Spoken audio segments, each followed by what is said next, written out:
Hi. Hello. Yeah, hello. You're watching Sipping Up Cups on Tequila Aficionado Media, all of our channels and networks. I'm Mike Morales. Everywhere. I'm Mike Morales. We're like the norovirus. We're everywhere. We're everywhere now. I'm here in San Antonio. That gentleman out there is Dave Dinius. I'm in Newport News, Virginia. David. Poor David. Poor But Dave. that's okay. We're gonna help him out. We're gonna fill up that shelf behind you. And we've kind of made some good headway tonight. Yes, uh, we did. because this evening, Dave and I are going to. I don't know if you guys can see this. This is one heavy box. This is Veneno extra Anejo. Now, Dave, we're gonna do again. Break it up, do the tasting first, and then show you, describe to you all the ins and outs. But for starters, Dave is showing you a matte box that it came in. It's a paper box, and I'm not sure you can see this, but somewhere in the mat, okay, there's the serpent. It's a plumed serpent logo, okay, but even on the matte surface itself, there's a plumed serpent, and you have to shine the light on it properly, but it's trust me, it's there. Okay, it's just really hard to see, but it's in the black. It's in the black. Yeah. Okay. Oh, there it is, right here. I don't know if you can see that or not, but probably not. Oh, yeah. See the ribbing? Yeah, I see it. That's the serpent. Can you believe that? This is a really thin box, though. Oh, wow, there it is. Yeah, you have to really look hard. So as you There's see, an agave. yeah, right. Well, there's an agave in this too. Oh, it's his tail. Okay. Yeah. Well, it's a plumed serpent, so yeah, it looks like an agave. Now, check this out. This is a heavy wooden box. Jesus, is it going to open for me? Oh yeah, it's opening the other side. Oop, that out. I had to undo the bow. Dave's is still. Yours is still tied up. It's still tied up. Did you get POS? What is that? I didn't get a book. You got a book? I got a book. I didn't get a book. Oh man, does the book have anything important? Or oh, you know what? It's what's on the neck tag, right? I think it's like the neck tag that was on the Blanco. Okay, I believe Just it. bigger. I can read it. on the bottom here, and you probably can't see that, but there's the indentation. There's an agave down there. It just says Jalisco, Mexico. Probably right in there. Maybe you'll be able to see it. Anyway, beautiful packaging. But what's the juice like? Okay, well, here we go. I'm gonna pour some into my handy dandy Glencairn. I got a Glencairn too. The packaging is beautiful, but let's see what the juice is like. Again, this, like the Blanco, same bottle. It's got a screw off top. Okay, I'm a little suspect of the screw off tops because sometimes they strip, and then you try to close it, and then it doesn't tighten, and that leads to evaporation. So it hasn't happened to mine yet, but if it happens to yours, be aware. If you do this enough times, you might even have a cork that'll fit. I don't know. Yeah. I think on their website they kind of show a little cork in it, and top. So it's a beautiful color. I don't have any information on that, on how long it's been aged, but none of that. Yeah, but we're gonna taste it first, okay? So here we go. We're just gonna pour some in the Glencairn. Beautiful color. Yes, it is. Nice amber. It's a deep amber. In the bottle, it looks almost red. I swirled it. I got some legs going in there. Jeez. Yeah, it is. The Blanco was spectacular, and very clean. Now this one's got runny legs, though. I don't know if you guys can see that. A little bit runnier than the Anejo was, yes. Or than the Blanco was. The Blanco. Yeah. Well, normally we go through a whole line, right? Yes. But Veneno only comes in Blanco and Extra Anejo. Yep. That's it. Now the string of pearls is really pretty, but it's taking its own sweet time. I thought on mine the Blanco did too. It took a little while for them. Yeah, yeah. The Lakes and Tears were taking its time. Mm. Oh my goodness! I got dried fruit right off the bat. Yeah, that is real nice. Wow, that is some spectacular citrus Ooh. on the side, some dried fruit. Now that it opens up, I'm getting a little bit more caramel. A little bit. Yeah, you get a little more caramel. Whew. I almost get like an orange. When I say citrus, it's almost like a dried orange that I'm getting. Oh, and the wood notes on this side, on my left side. Yeah, it's got nice wood notes, and is there like a little hint of nuts or something? Probably, yeah. This is really a lovely nose. Mm-hmm. Very gentle. Yeah. You know, you have to let it open up for you, depending on the glassware that you're using. But it's complex. I'm not saying that it's taken forever to bloom. That's not what I'm saying. I'm saying that every time it opens up, there's some new layer that comes. Yeah, it's something different. I am really getting a lot of orange, maybe like an orange spice. I don't want to call it clove because it's not deep barrel spicing. It's more like baking spices. Yeah, there's not a whole lot of oak in that nose. Yeah, not really, huh? No. I mean, yeah, it's there, but it's not. It's faint. It's not being brought up, and I don't know. We don't know anything about this particular. How long? What kind of barrels? None of that. Yeah, it's not even on their website, is it? No, I don't see it. Okay, maybe they explain it in their social media. I have not had a chance to check the Instagram lately. They do a lot of stuff on Instagram, so go follow them. It's Veneno Tequila. That's where they seem to be doing the bulk of their social media. They are based in Austin. I am digging this orange right here. Austin or Houston? Getting like orange bitters or like a dried fruit or like. Yeah, there's something like that. Wow, man. All right, well, let's dive in. Let's taste it.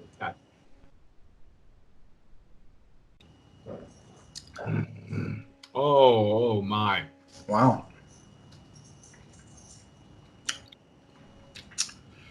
More barrel. Mm-hmm. What's that? I got just a quick hint of something and it disappeared. It's minty. Yeah. It's like a hint of mint with that orange spice. The anise that was in the Blanco. Yeah, it could be. Maybe that's what it translates into. I don't know. I need that Catadores class to.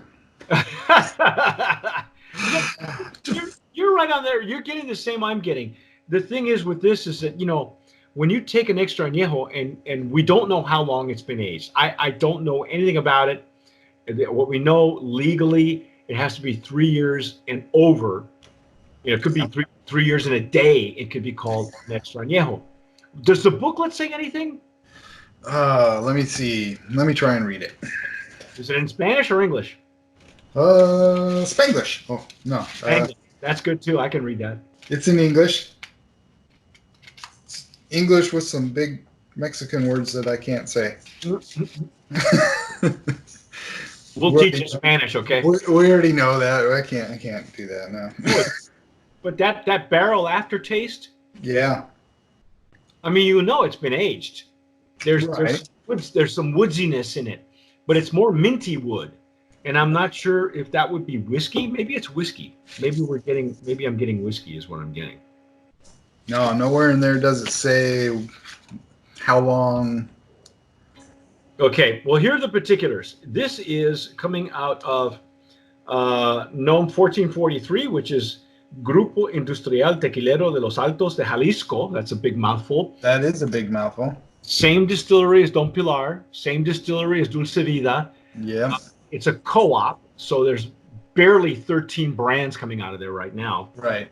And Veneno, these guys, I told the story on the Blanco. I came across them they had their soft launch during the worst weather Houston ever had, Yeah. which I don't know if that's auspicious or not, but Houston was flooding. It was underwater, okay? Yeah. But it had this nice coming out party, and they were all dressed in white. And it was a beautiful launch. And at the time, I wasn't sure if they just had the extra añejo or what, but I'm very pleased that they had the Blanco as well. So they're not afraid to show you what the baseline is that they're starting with. They went with really good distillery, a good small batch distillery. And that Blanco was pretty good too. That Blanco is excellent. We nominated a Brand of Promise. What do you think? Do you like this one? This is nice. This is nice. I like it. It's, if you're an oak head, you probably kind of go, it's weak, but no, it's more fruit forward, and I think it's because of the agave. I think it's what they start with. Yeah. And you know what? I'm cool with it.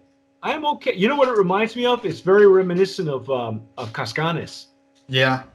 You know, it's not the heavy oak that an oak head's going to go, but it was really, of course, Cascanes was at a higher ABV, and the Blanco was. The Blanco was, definitely. But the Repo and the Anejo were more 80 proof, which is what this is. This is 80 proof too. Wow. That is nice. Mm. Would it hold up to a big, fat, meaty cigar? You know what?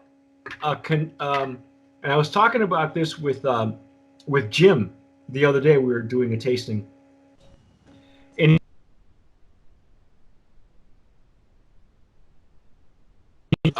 pair this with a light Connecticut wrapper instead of a heavy Dominican, or so you go lighter, and you could.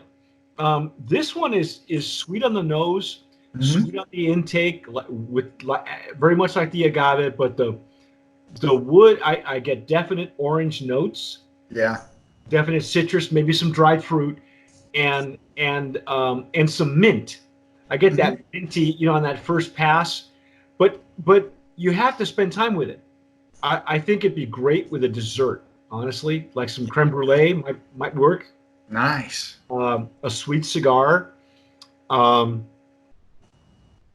can't do cigars anymore. A lighter cigar. Well, you inhale, dude. You don't inhale. I don't eat. No. But anyway, I think it's Brand of Promise worthy. Brand of Promise nominee. Now, tell me what the price point is. The price point. Are you guys sitting down, please? Sitting down? Hold on. $195. For everything that you're getting, that's the packaging. That's still reasonable. That is reasonable because you figure what Don Pilar Extra Añejos somewhere around 150. Something like that. It depends on where you go. I think Don Julio 1942. It could be anywhere from 119.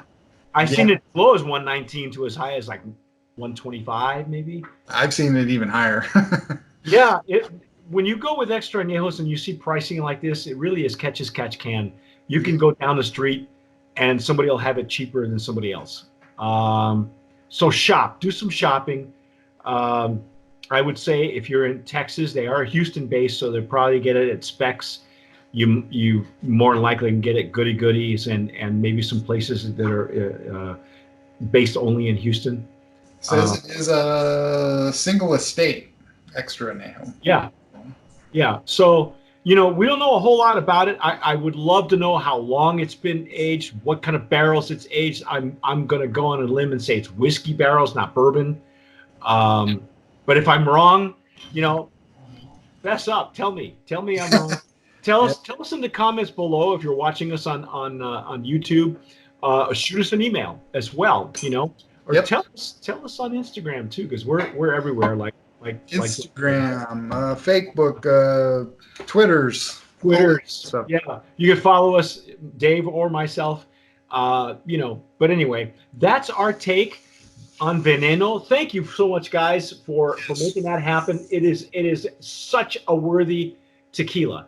I like it. I like it too. It's really old school. There's nothing poison about it.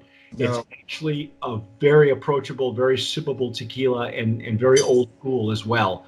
I'm impressed because that's not the image that was portrayed to us over Instagram and you know the packaging is just over the top. Yeah, It's dynamite. over the top, ladies and gentlemen.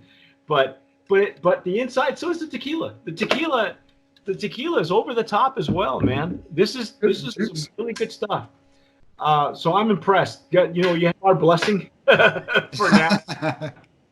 But anyway, that's our take on Veneno Extra Anejo. I'm Mike Morales here in San Antonio. That gentleman out there is Dave Dinius in Newport News, Virginia. You have been watching and listening to Sipping Off the Cuff on Tequila Aficionado Media on all of our channels and networks. Don't forget to subscribe wherever you're watching or listening to us. Follow us on Instagram, Facebook, and check us out on the website as well. But whatever you do, tomar sabiamente. Sip wisely.